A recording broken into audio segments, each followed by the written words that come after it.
राशि थी, हमने एक रिकॉर्ड समय में ये टोटल जो आपकी राशि बनती है पहले चरण में 98 करोड़ और जो इसके अलावा आपका जो 55-56 करोड़ था वो भी सरकार ने रिलीज कर दिया। ये प्रथम बार हुआ है, नहीं तो कई वर्षों अपनी अदायगी में किसानों को लग जाते थे।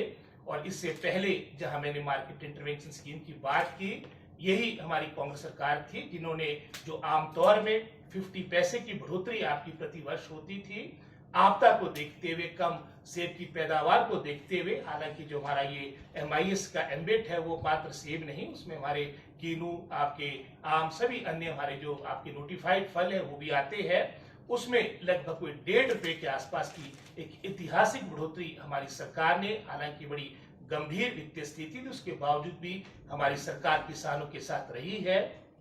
और इसके विपरीत अगर आप केंद्र सरकार की बात करेंगे, भाजपा NDA सरकार की बात करेंगे, इनकी मात्र मैं समझता हूं ये एक तरह से सब्ज़बाग दिखाने की बात रही है कृषि बागवानों के साथ। आपको याद होगा चाहे 14 या 19 की बात हो, इन्होंने कहा था कि किसानों और बागवानों की आय दुगनी करेंगे, लेकिन इसके विपरीत जो मार्केट इंटरवेंशन स्कीम के माध्यम से 1500 करोड़ के आसपास का प्रावधान प्रतिवर्ष मात्र हिमाचल प्रदेश नहीं पूरे भारतवर्ष के लिए किसानों के लिए MIS के तहत होता था भिन्न भिन्न सरकारों के समय में, वो भी आपकी वर्तमान की NDA सरकार ने पिछली वर्ष से उसको खत्म कर दिया है। 1500 करोड़ से मात्र 1 लाख में एक टोकन बजट के रूप में रख दिया है। एक बहुत बड़ा कुठाराघात किसान और बागवानों के साथ है। जहां मैं अपनी सरकार की बात कर रहा था, फफूंदनाशक, कीटनाशक यानी इंसेक्टिसाइड, फंगिसाइड जो कांग्रेस सरकार के कार्यकाल के दौरान आपको अनुदान पे, जो सब्सिडी पे हमारी लघु और सीमांत किसान को दवाइयां मिला करती थी, वो जयराम सरकार के कार्यकाल के दौरान उसको रोका गया था, उसको हमने पुनः प्रारंभ किया है। वजन के आधार पे हमारे सेब का, हमारे उत्पाद की बिक्री हो, ये भी ऐतिहासिक फैसला हमारी सरकार, कांग्रेस सरकार ने लिया है। यूनिवर्सल कार्टन, ये भी लंबे समय से किसानों की मांग रही थी, इस पर भी मैं समझता अपनी सहमति दर्शा के हमारी सरकार ने ये स्पष्ट रूप में दर्शाया कि हम किसान और बागवानों के साथ है। जगह जगह CA स्टोर खुले, ये भी सरकार की योजना जो आने वाले समय में आपको धरातल पे सारी बातें दिखेगी। इसके विपरीत जहां मैंने मार्केट इंटरवेंशन स्कीम की बात आपके साथ साझा की, साथ ही साथ जो हमारे मोदी जी ने चाहे 14 का चुनाव था, चाहे 2019 का चुनाव था, इन्होंने यही शिमला के हमारे रिज मैदान में, सोलन टोडो मैदान में, यहाँ तक कि सुजानपुर में भी उनको सेब याद आया था।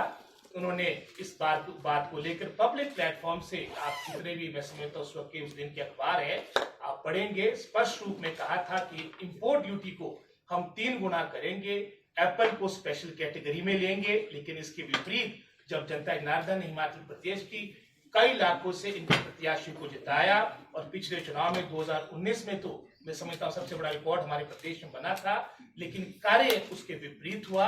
70% से आपका एक समय वो भी था, आपका 35% पे आपकी इंपोर्ट ड्यूटी डाली थी, वर्तमान में क्योंकि चुनाव में 50% पे ले आया है।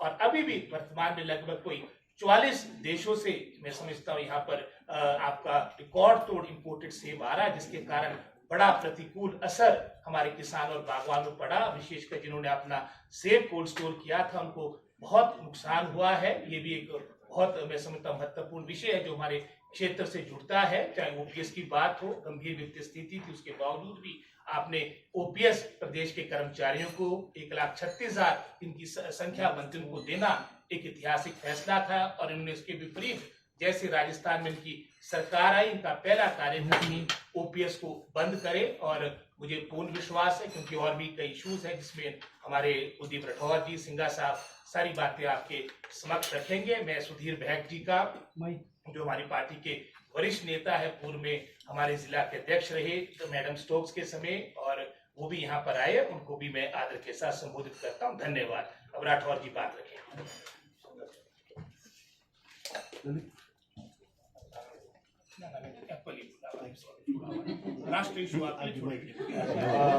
एक दफा पुनः आपका स्वागत।